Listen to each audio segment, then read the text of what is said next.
కృష్ణన్న గారు ఆధ్వర్యంలో ఆయన కమిటీలోనే నాకు టౌన్ ప్రెసిడెంట్ జరిగింది.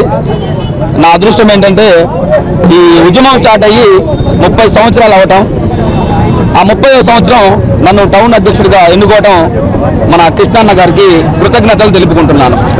ఆ కమిటీకి, స్టేట్ కమిటీకి, జిల్లా కమిటీకి నాకు బాగా చాలామంది సహకరించారు.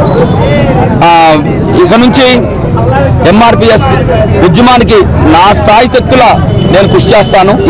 ఈ టౌన్ తరపు నుంచి అందరినీ కలుపుకొని ఎంఆర్పిఎస్ వర్గీకరణ అంశంపై మా అంతా మేము ఫైట్ చేసుకుంటూ అందరినీ కలుపుకొని చేసుకుంటున్నాను. ఈ కృష్ణన్న ఆలోచన ప్రకారం మేము అందరినీ కలుపుకొని చేయడం జరిగింది. ఆయన నిర్ణయాలకి మేము కట్టుబడి ఉంటాము, ఉల్లంఘన అసలు చెయ్యము. కృష్ణన్న ఆదేశాల ప్రకారం ఏదైతే ఉంటుందో దాని ప్రకారమే మేము ముందుకు నడుస్తామని చెప్పేసి ఈ టౌన్ అభివృద్ధికి ఎస్సీ దళిత అందరితో కలిసి వాళ్ళ సమస్యలు బాధలు ఏమైనా ఉన్నా కానీ మేము దగ్గరుండి పరిష్కరించి మాకు చేతగానే సమయంలో కృష్ణన్న ఆదేశాల ప్రకారం ఏదైతే ఉందో మేము ఆయన ఆదేశాలు తీసుకొనే చేయటం జరుగుతుంది. మాకిచ్చిన ఈ అవకాశానికి మీడియాకి కృతజ్ఞతలు తెలుపుకుంటున్నాను. మాట్లాడండి. ఎంఆర్పిఎస్ పార్టీ ఆఫీసు నిర్మిస్తాం జరుగుతుంది. అలాగే మన ఎంఆర్పిఎస్ స్తూపం ఒకటి ఇక్కడ ఒక 50 అడుగులు అమరవీరులు విజయ పతాకాన్ని చేయటం జరుగుతుంది. మేము ఇక్కడ ఒక పార్టీ ఆఫీసు మరియు జగజ్జీవన్ రావు మరియు అంబేద్కర్ పెద్ద 50 అడుగుల స్టాచ్యూని కూడా నిర్మిస్తాం కంపల్సరీ. మేము ఆల్రెడీ ప్రజెంట్ గా సైట్ కూడా తీసుకునే ఉన్నాము. అన్న నాయకత్వంలో కృష్ణ నాయకత్వంలో ఆల్రెడీ సైట్ కూడా తీసుకునే ఉన్నాము.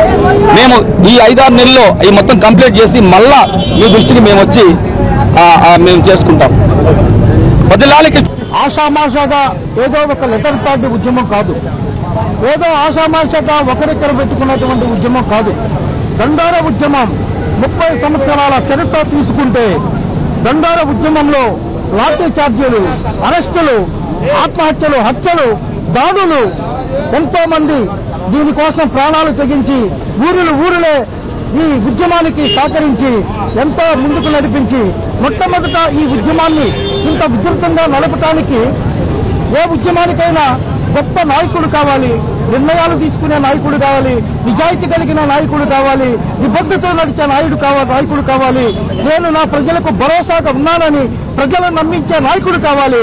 ఆ నాయకుడే మానశ్రీ మందకృష్ణ గారు. ఆ నాయకుడిని ఈ రోజు ప్రజలు గుండెల్లో పెట్టుకుని మోస్తున్నారు. అంతేకాకుండా ఈ రోజు ఈ దేశంలో బీసీలకు అండగా నిలబడ్డాడు. బీసీలకు అన్యాయం అయితే ముందుకొచ్చాడు. తన ఎంఆర్పీఎస్ మాదిక జాతిని ముందు నిలబెట్టాడు. ఎస్సీలకు అన్యాయం జరిగితే ముందుకొచ్చాడు. తన ఎస్సీలకు అన్యాయం జరిగిన చోట, మాల సమాజానికి అన్యాయం జరిగిన చోట మాల సమాజం అధికారులు కానీ మంత్రులు కానీ వాళ్ళ మీద దాడి చేసిన తర్వాత కపద్దార్ మేమంతా